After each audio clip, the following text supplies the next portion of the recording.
న్యాయం ఆలస్యమైతే అది న్యాయమే కాదు అనే మాట తరచుగా వినిపిస్తూ ఉంటుంది.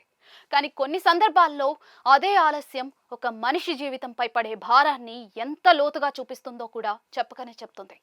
గడియారం, చేతి రుమాలు కేవలం ₹4 దొంగతనం కేసులో 51 ఏళ్ల తర్వాత ఒక వ్యక్తిని నిర్దోషిగా ప్రకటించిన ఘటన మహారాష్ట్ర న్యాయ వ్యవస్థలో ఇప్పుడు చర్చనీయాంశంగా మారింది. 1974లో పూణేలోని బండ్ గార్డెన్ పోలీస్ స్టేషన్లో చోరీ కేసు నమోదైంది.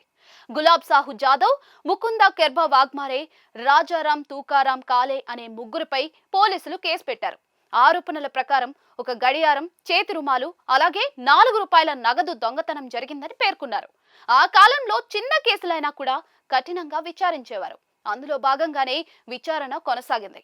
ఈ కేసులో గులాబ్ సాహు జాదవ్, ముకుంద కెర్బా వాగ్మారే నేరాన్ని అంగీకరించడంతో 1975 ఏప్రిల్ 10న వారిని కోర్టు దోషులుగా నిర్ధారించింది. అయితే మూడో నిందితుడైన రాజారాం కాలే మాత్రం అప్పటి నుంచి పరారీలో ఉన్నట్లుగా నమోదైంది. కేసు ఫైళ్లలో ఆయన పేరు మిగిలిపోయింది. ఏళ్ల తరబడి ఆయనపై అరెస్టు వారెంట్లు కొనసాగాయి. కాలం గడిచింది, దశాబ్దాలు మారాయి, పోలీస్ రికార్డులు, కోర్టు ఫైళ్లు పాతబడ్డాయి. అయినా కూడా రాజారాం కాలే పేరు మాత్రం కేసు నుంచి తొలగలేదు. దాదాపుగా 51 సంవత్సరాల పాటు ఆయన పరారీగానే పరిగణించబడ్డాడు.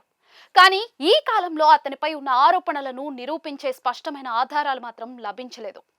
ఈ నేపథ్యంలో 2025 డిసెంబర్ 26న పూణే కోర్టులో కీలక తీర్పు వెలువడింది. జ్యుడిషియల్ మెజిస్ట్రేట్ ఎన్జే చవన్ కేసును పరిశీలించి రాజారాం కాలేపై ఉన్న అన్ని అరెస్టు వారెంట్లను రద్దు చేశారు. సరైన ఆధారాలు లేకుండా అర్ధ శతాబ్దం పాటు కేసును కొనసాగించడం సబబు కాదని కోర్టు అభిప్రాయపడింది. చివరికి రాజారాం కాలేను నిర్దోషిగా ప్రకటిస్తూ ఉత్తర్వులు జారీ చేసింది. కేవలం ₹4 దొంగతనం ఆరోపణ, కానీ దాని నీడలో ఒక మనిషి జీవితం అర్ధ శతాబ్దం పాటు సాగింది. ఈ తీర్పు ఒక వ్యక్తికి న్యాయం చేసినట్టే కాదు, న్యాయ వ్యవస్థలో ఆలస్యం వల్ల కలిగే ప్రభావాలపై కూడా ప్రశ్నలు రేకెత్తిస్తూ ఉంది. చిన్న కేసులైనా ఆధారాలు లేకపోతే ఎంతకాలం లాగవచ్చన్న సందేహాన్ని ఈ ఘటన మళ్ళీ తెరపైకి తెచ్చింది. ఈ కేసు ఒక విషయం మాత్రం స్పష్టంగా చెప్తూ ఉంది: నేరం చిన్నదైనా, న్యాయం ఆలస్యమైనా చివరికి సత్యం బయటపడాల్సిందే.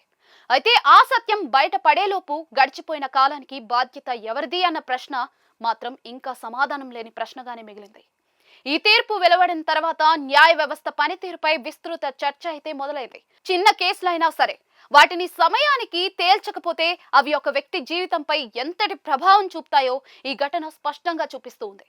నేరం నిరూపించకుండానే ఏళ్ల తరబడి కేసు వేలాడుతూ ఉండటం వల్ల మానసిక ఒత్తిడి, సామాజిక ముద్ర, భవిష్యత్తుపై అనిశ్చితి వంటి సమస్యలు తప్పవు. ఈ కోణంలో చూస్తే రాజారాం కాలే నిర్దోషిగా విడుదల కావడం ఒక వ్యక్తిగత విజయం మాత్రమే కాదు, వ్యవస్థలోని లోపాలను గుర్తు చేసే సంఘటనగా నిలిచింది.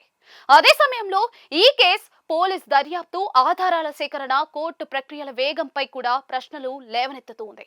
నేరానికి సంబంధించిన స్పష్టమైన సాక్ష్యాలు లేకపోయినా కూడా దశాబ్దాల పాటు కేసును కొనసాగించడం ఎంతవరకు సమంజసం అన్న అంశంపై ఆలోచన అవసరమనే అభిప్రాయం వ్యక్తమవుతోంది.